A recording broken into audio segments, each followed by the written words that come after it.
Since we are mostly all girls here, I'm going to share with you my most favorite natural redhead story. This is a true story, you guys. When I was doing my talk show every day, I'd get the stories about, are you a redhead? And 1 week, this whole group of, I don't know what they were, the Redhead Society of America or something, they showed up at the talk show to give me an award for being an honorary redhead. And I had to tell them this story because this is my very favorite natural redhead story.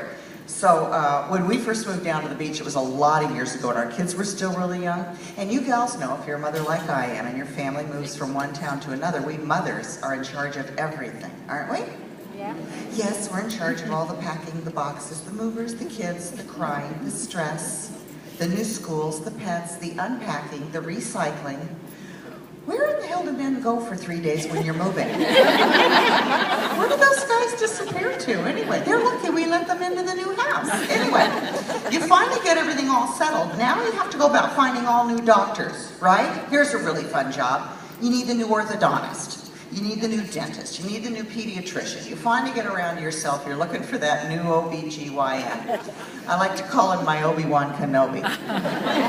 So I'm asking around my neighborhood, and this one doctor's name keeps coming up. So fine, I make my appointment to go in and see my new Obi-Wan Kenobi. Now, I maintain, and I know you gals will back me up on this one, men have no idea what we go through, do they?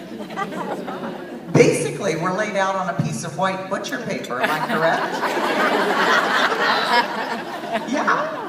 And that's after the nurse is giving you those little pieces of paper to put on, right? Here, put this one on like a jacket and wrap this one around your hips. Has that piece of paper ever wrapped around your hips and covered your butt ever? What does that piece of paper fit around? I can't, maybe a tiny little Asian woman, I'm not sure. I've even tried folding that thing on the bias, girls. I can't get it to go all the way around my hips and cover my butt. So there you sit, you're sort of like half mooning yourself. In walks this total stranger that you're meeting for the very first time. Hi, how do you do? It's so nice to have you here. Of course, he's thrilled to death to have butt-naked Vickie Lawrence on his table. He sits down his little stool. You've got your feet up in the stirrups. What is up with the stirrups, girls? Who invented those things and why stirrups? This is not a pony ride.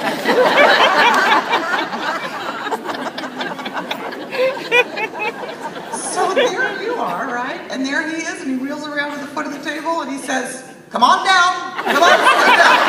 All the way down here, that's great. Keep coming, almost there now. Just a little, all the way to the end, that's great. Bring her on in. Really? Don't you feel it? I don't know how you girls feel, but when I get into a situation like this, I usually tend to make small talk because, well, very frankly, I don't want to know what it is he's doing down there. So, on this particular occasion, having just moved to the beach, I thought, well, I'm going to ask him about sunscreens. So I said, gee, Doc, do you think you can explain that whole SPF thing to me? I mean, what do all those numbers mean anyway? Well, he launches off into his big SPF lecture, and he's down there doing whatever the hell it is he's doing.